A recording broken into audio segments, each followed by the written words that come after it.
Soko tuwe mutuni omanye bagambye oluyimba Silulo oluyimba lwa Teng.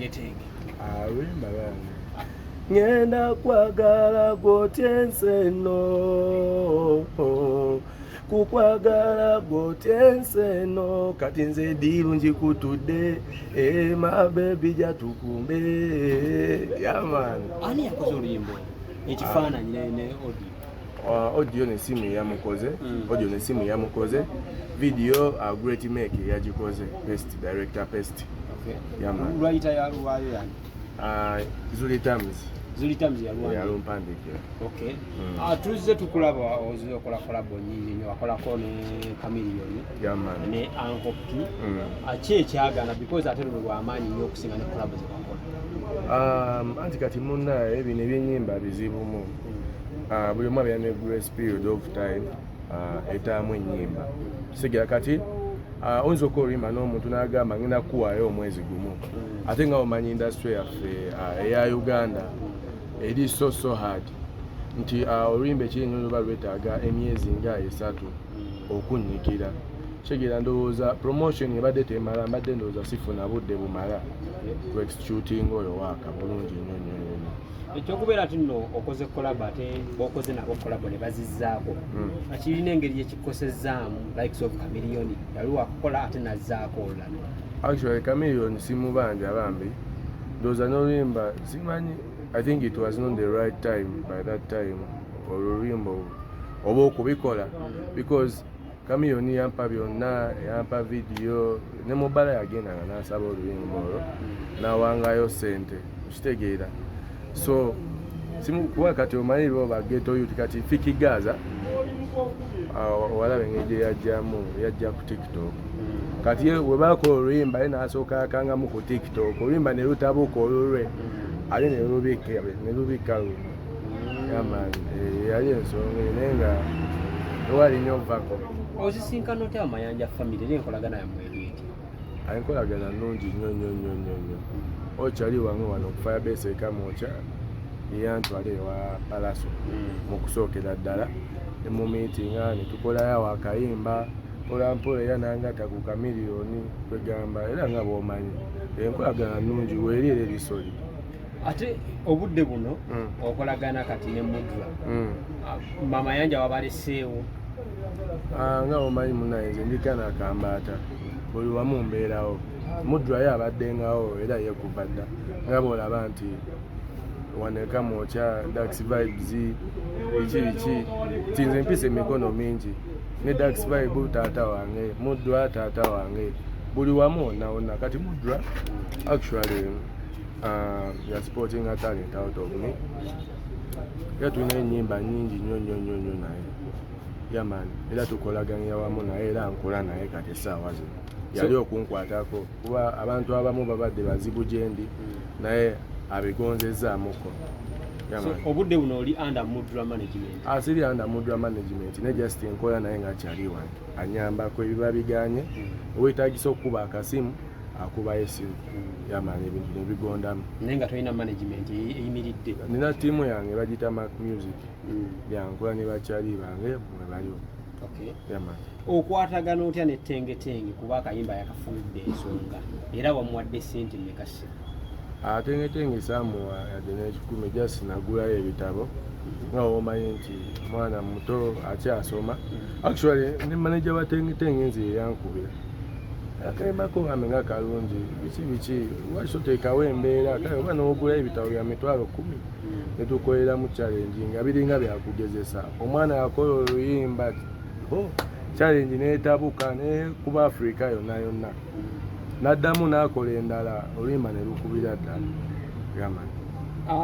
Ku mbeera yamutuusibwako mu comedy store Mariachi ne bavaayo ne bamuvumirira gwe wagiraba otya?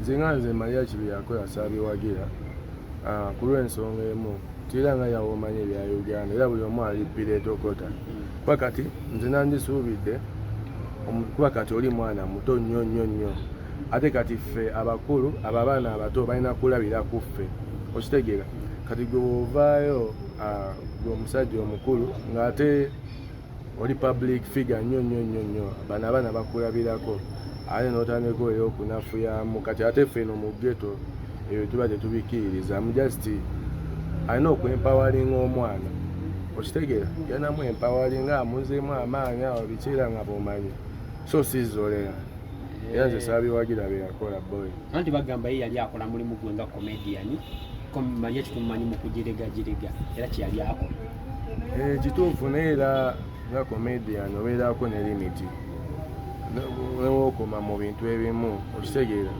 oyinza oba okola comedy oluusi ng'ate mu butamanya ng'ate oyokya okitegeera kuba kati ebyaddala oyo omwana yaliko essaawa ze tumanya naye alabika yali alippira boda naye nga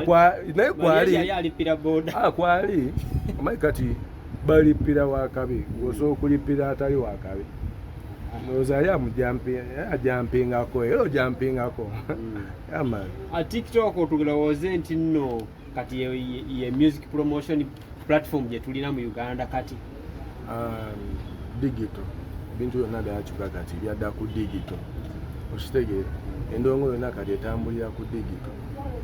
I think TikTok nze okugamba kati as per now kyemanyi because project zange zonna tezibadde nnyo successful because nalina we natandikiranga eyo strategy yange okitegeera naye kati nagamba for this song kantandikire ku TikTok era buli wengenda balukuba abantu ne baluyimba okitegeera so nze as per now ngamba TikTok simanyi kala bala opinion zaabwe naye as per now nze ngamba TikTok.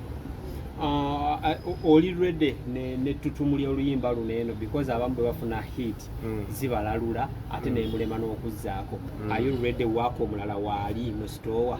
Nze ndi ready nnyo nina nnyimba nnyingi actually nga omanyi munabeera time ya Katonda tomanya Katonda n'olwe yataddeko omukono naye nga nze ebbanga lyonna mbadde nkola music omulungi era bw'ogenda mu katalogo yange ya music YouTube n'obikula lumu ku lumu owuli yange ennyimba nnungi ate nze nyimbira ddala okitegeera sikola byagezesa so ennyimba nnyingi ninayo akakolabo ke twakoze ne Mudwa tugenda kubaawo tukata nayo ne Kasimo ke nakoze one sim bakayita Boss Lady so tugenda batute ennyimba nnyingi yamani era nva nongenda mu studio nva ku show. Waliwo ogambye nti nno oluvedde obadde oyimba music omulungi waliwo boolabanga kwebali naye nga music wabwe si mulungi?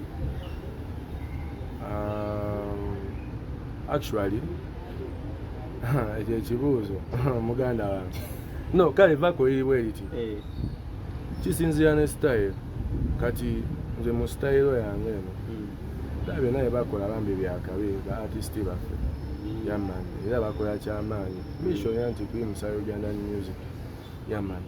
Okay. Oginayo ekibuuzo?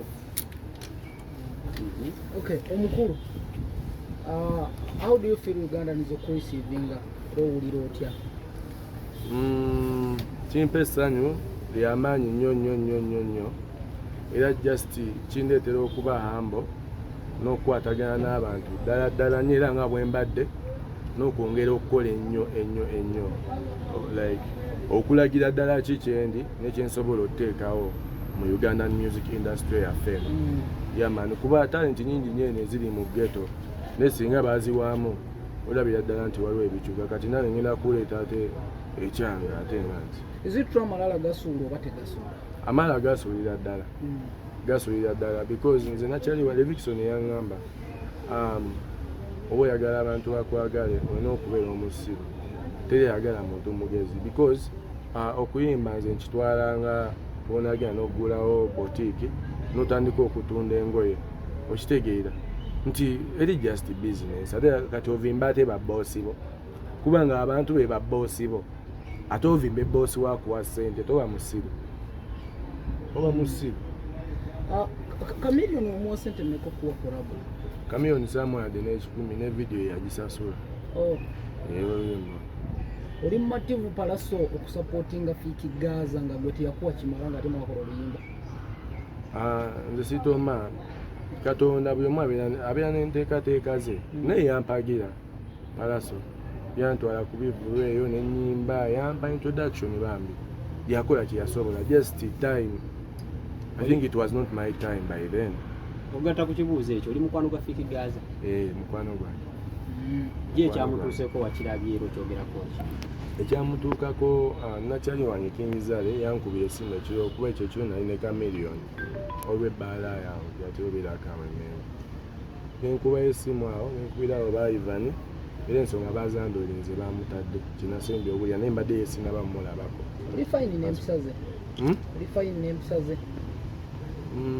nze nga nze bwemumanyi kale sijja kugamba muno twogera nnyo nnyo oba tumiitinga nnyo nnyo nga boolaba nti mudra naye nga kyemmanyi sitalina mutima mubi kuba nagendayo ne yashi tiktoka nankolera challenge nagipostinga ku tiktok ye. I think is not a bad guy. Ebimu byamukwasiza mwabaddemu theft obubbi nga mukwano gwe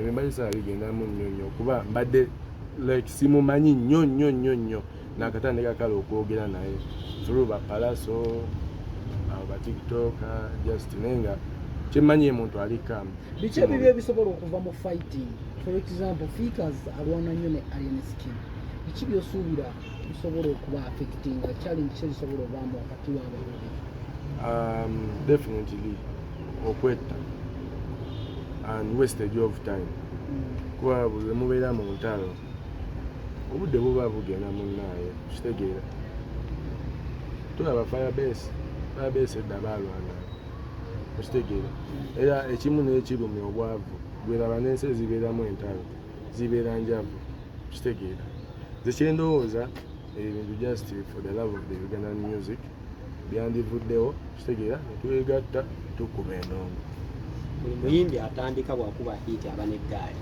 naye gwe nkutunudde ng'olina eggaali ya muntu omu ekiseera kino buli muyimbi aba n'eggaali yo storage nze just mwema ntambula kale nfunayo bakyali bange nina security yange just abantu babiri bokka bamala kuba kati nze siri muntu wa buvuyo tolina kunsanga nga nwana noono yadde ndi solid oli solidimu naawe ndi solid boy kitegeeza naye tosobola kunsanga mu buvuyo nga nwana noono kati kini takisi atambula na ggaali ng'ate nze eggaali nange ndi ggaali music ono abadde oteekamu kasente vidiyo zo zokola okuva lwe wajja ani akuteekamu emabegakawo twawulira ku waliwo omukyalo omuzungu era oli bw'aba ayagala omuzungu nawe gw'omu ku beebuuzibwako era ne vidiyo zokola beside that sente zino ozijjaba zoteeka mu music n'omuzungu oyo mwogereko actually omuzungu oyo nga womanyi mukwano gwange era tusobola kumwegaana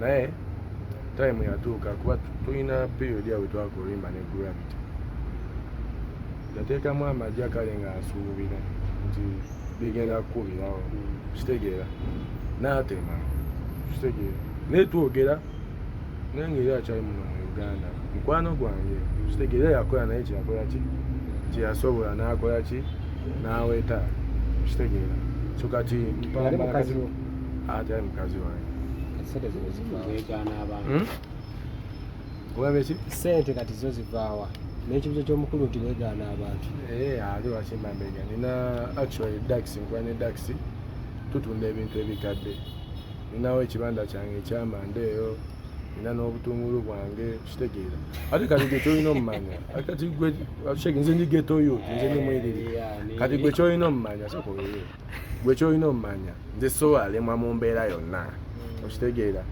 era abo bapesti bonna ne vidiyo zonna zenkolera tugata kati luno Oluyimba luno Lusembe luno lwentadde olwaddiiro namuleetera Omusudaani n'amuva kyajinga kitegeera n'ofunako nange nanjawulirako nze gambye nze nsurvivingamu buli mbeera yonna obutungulu nga bwa bbeeyi obutungulu bwa bbeeyi ate mbufunyeemu bukola audio wanesimu bukola audio wanesimu nesimu geto yuti mumbadde mukimanyi muno nesimu yakulira wano nanti nesimu agamba ye wa business wa business naye ate kyolina omumanya tasobola kumpisa nga gwe ate wakuyisa nze asooka omusula n'omuwa zonna zennina biki ne twebala fe tumanyi tulina enkolagana yaffe naye kitegeeza endongo yeetaaga nnyo emikwano than sente endongo yamiku ate mwe mwandibadde wano mwandize singa sibikyali ewamu kitegeera sente temala buli kimu yamaani mikwano friendship Vian,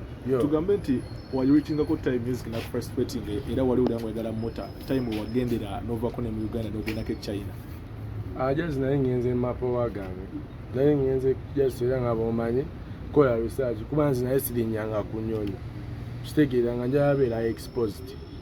Ne sigamba nti oba music yali ampanvuyeeko oba byali biganye wacha. Speaking about this project ye wakoze era Vicente yakoze nnyo okusinga ne collab ezobadde ofuna n'abayimbi abanene. Tusuubire nti luno oluyimba lugenda okuta Vian Music esawa zinene bafaani bagenda kubanga abawa Vian Music yennyini nga si collab. Kati gwe weebuuze oluyimba just mu wiiki 2 nkwata microphone abantu bonna ne baluyimba neziri namala nga kupambana nga myezi mukaaga meka luba luntadde oba kitegeera ebyaddala kati tuli mu byaddala yamani ekibuuzo kimu Vian Music yo omwaka guno tusuubire ki because tulaba nti lwe luyimba lulutandise ngenda kukuba endongo ngenda kuba anti kati omanyi mbadde manze mbatisa nasooka nemba batisa nembaza mu dancehall kuba nze ni vocalist nasookere no mu R&B wange kanganda bate bapi ningamba oba ate banjagalira eri ate baba bona bakubye kimu ne bapiiki kati nange nabajampinzeeko ngenda bakuba endongo bino byaddala Eddie Jobuze ekibuuzo kimu Bubu, zonna